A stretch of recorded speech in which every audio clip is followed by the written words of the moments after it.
She holds the American and collegiate records and thinks she might set one again today. Carol's greatest strength, Charlie, is her ability to get up the track very quickly. She has great speed and great extension. Watch her get up in the air here. Dwight Stones had a chance to talk to Carol Lewis, who's a #1 female long jumper. I'm down here with Carol Lewis, the winner of the women's long jump. However, even though she set an American record, it probably won't be accepted because, as Carol and I know, records in field events have to be measured metrically, and there seems to be some discrepancy with the Games Committee as to whether marks should be measured metrically or not. We're trying to get a clarification from Al Bueller of the Games Committee, but I think it's important to know how Carol feels about that.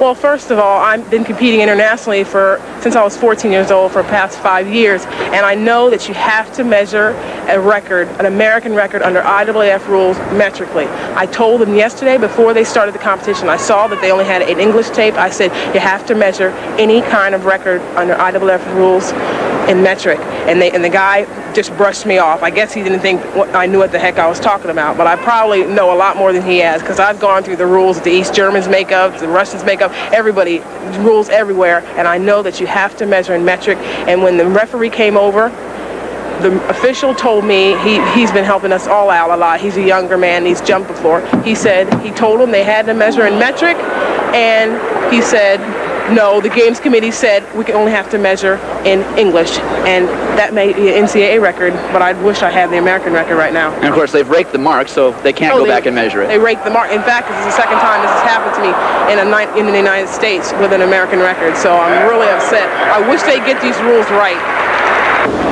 Should have no problems getting things right in the women's 880-yard run. The world, American, and collegiate records held by Mary Decker Tabb, probably not in danger of falling today. It's a field of 9. The best qualifier, Joetta Clark from Tennessee, 2:04.35. She started in lane number 3, but taking the early lead, Therese Pioli from Penn State qualified at 2:09.11. You know, Charlie, Joetta Clark is really the class of this field, not only because she had the quickest qualifying time, 2:04.35, but also because of her national and international experience indoors and outdoors. She really knows how to control her race. She knows how to use the track. And with this track being as big as it is, with 6 lanes, there's 9 athletes on the track. You can see one of the athletes went down a little bit earlier. It's very dangerous out there. There's a lot of elbowing. There's a lot of shoving, pushing. An athlete can get severely injured, spiked. A lot of things can happen in a race like this. That's why it's best to be out in front with a little bit of room, and Joetta Clark can easily control the pace so that she is out of danger. Lynn Briggs was the young lady from Missouri at Columbia who fell in the race. And right now, Joetta Clark is out in front from the University of Tennessee. In second place, Jackie Sedgwick from Michigan State. And that Tennessee track program, Irv Cross, is one to be reckoned with. Really strong, Charlie. But when you take a look at the other universities around the country with a strong women's track and field, Nebraska and Stanford certainly have to be reckoned with as well as Tennessee. But Joetta Clark was the AIAW 1,000-yard champion indoors last season, so everybody out there knows she's certainly the lady to beat. And she's out in front right now. Jackie Sedgwick from Michigan State is in second place. And in third place, Lana Zimmerman from Louisiana State. Fourth place, Therese Pioli from Penn State. You know, Joetta Clark is doing exactly what she wants to do. She's forcing the pace. She's pacing herself. She's staying away from the rest of the field. It's not a particularly fast time, but I don't think she's going to have a lot of problem with the other girls in this field. The final lap. And as soon as this race is over, we're going to go back to Dwight Stones. And he has the judges for the women's long jump and the controversy surrounding Carol Lewis. But right now, it's Joetta Clark out in front of the field in the women's 880-yard run. Joetta Clark extending her lead very nicely, just simply running at an even pace, knowing full well she has this championship wrapped up. And she does. Joetta Clark from Tennessee. Now let's go back to Dwight Stones and the judges. I am standing down here with the officials in the women's long jump. From my left to right, Richard Strait, who is the official who calls out the names and calls the fouls. Jim Murray, who is the man who puts the probe in the sand and the first measurement. And on my right, James Leonard, who actually measures the mark at the board. Now, gentlemen, I understand that you all support Carol Lewis's allegation that there should have been a metric tape involved in an American or world record attempt. Yes, that's true. That's my understanding. Okay, Jim, what about you? We mentioned it Saturday or Friday because we've always had metric and then turned over and read English for the convenience of the spectators and the athletes. And this year we just had a tape with just English on it. Any reason for that? We were told we were to measure in English this year. And why not metric? We weren't told. We were just, you know, we were given the tape, and that's what we were given. Now, James, you're a former athlete in this particular event, long jump, triple jump. You've already been outspoken in years past about some of the things that have happened. What do you think we can do about a situation like this? Obviously, the only person who loses out in this is the athlete. Well, that is true. It was very unfair to the athlete, in this case, Carol Lewis. As my fellow officials mentioned, we, the officials, had been mentioning for the 2 days of the competition, brought up the point several times that there should be a metric tape involved in this event, particularly for record purposes. We were told repeatedly that it was the decision of the Games Committee that all attempts would be measured only in feet and inches.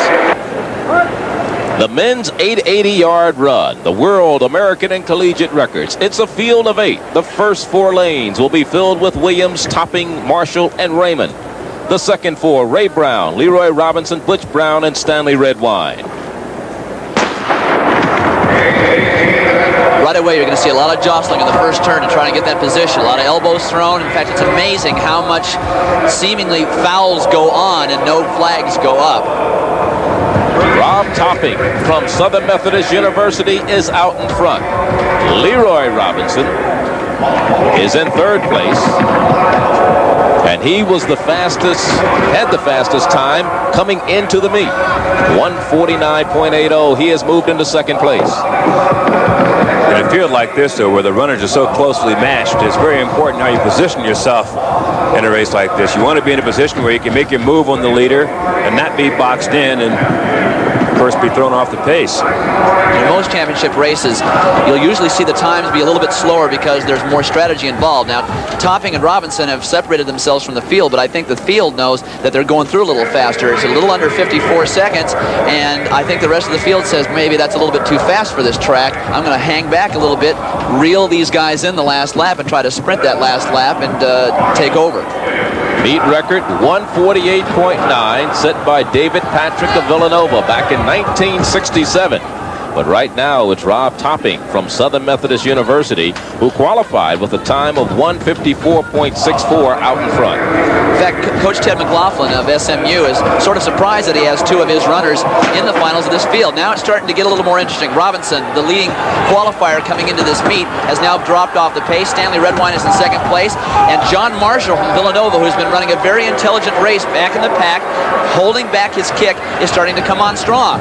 Topping is now boxed. Redwine drops in 1st place, and Marshall's on his shoulder in very good position. They're driving towards the tape, and Marshall's going to nip him right at the tape.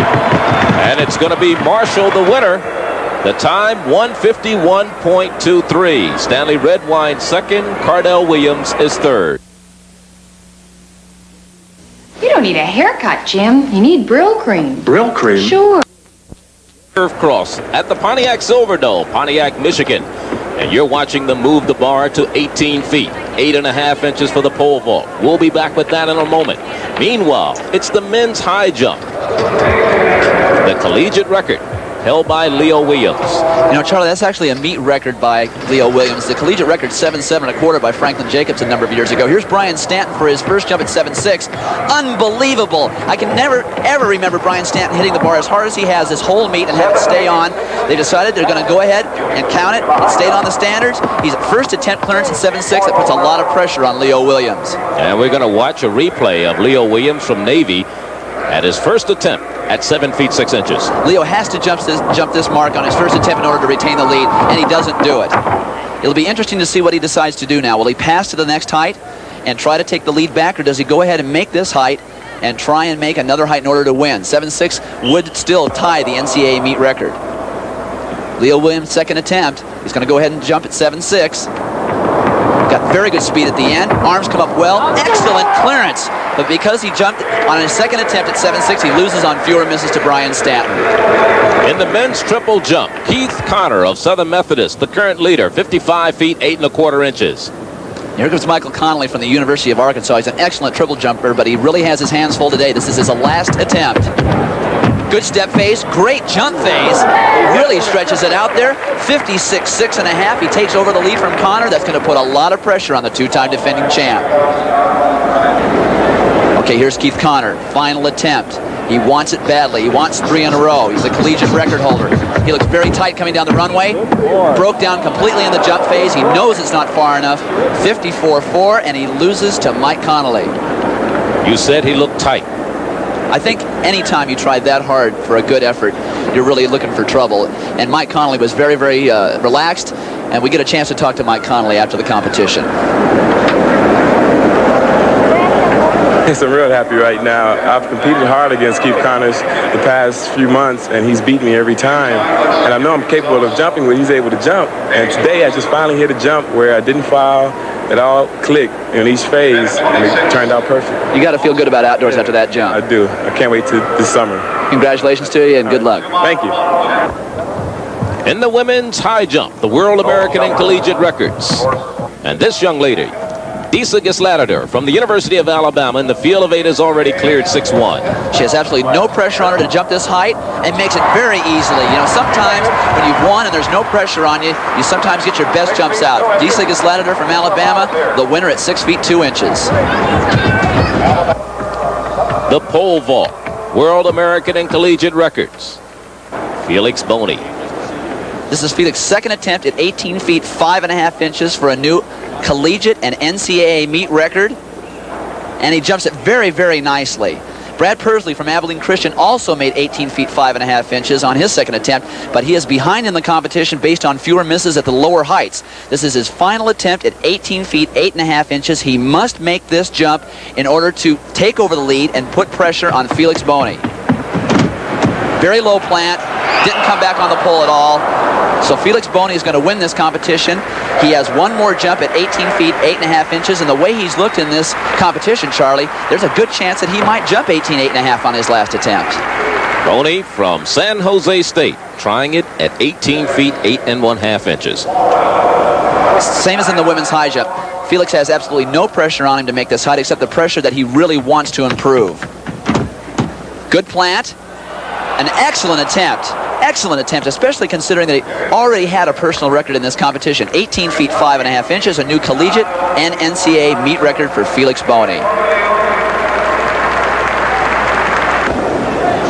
The men's 1,000-yard run, those records all held by Don Page. As you look at the field of 8, some very interesting people back here doubling back. It's going to be interesting, Charlie. There's 3 athletes in this field who are doubling back from previous performances. That's Jim Spivey and Richard Tuway, who happen to be in the back of the pack. They, of course, were 1-2 in the mile an hour and 45 minutes ago. And John Marshall from Villanova, who ran the 880 and won it, he ran an hour and 10 minutes ago. So it'll be very interesting to see how they hold up. These athletes are well trained, and they obviously are going to give it all they can to try and double back in this race. But it'll be interesting to see if those races took a lot of energy out of them.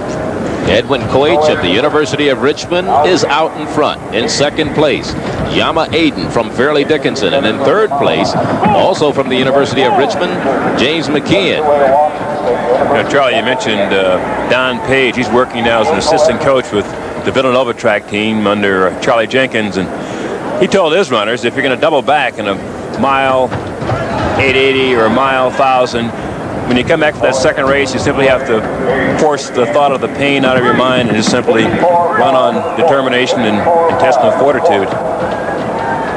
Richard Tuway is moved up to third position. Aiden is in second, and still in the lead is Edwin Koich from the University of Richmond.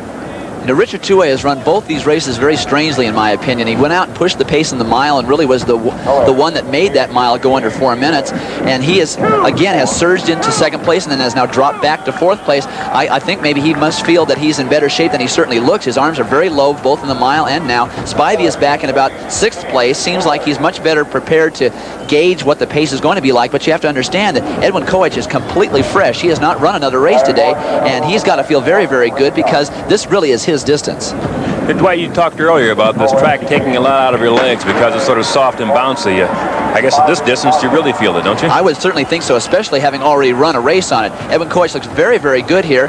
The field is sort of stringing itself out, but Jim Spivey's moving up a little bit. Richard Tuway, even though he doesn't look that good, is still trying to hang tough. He's in fourth. Spivey's coming from the outside. It's going to be an interesting finish for second, third, and fourth. Edwin Koich wins very, very easily, but it's going to be a blanket finish for second, third, and fourth. Richard Tuway was second, and Jim Spivey sneaks in there for third. That's almost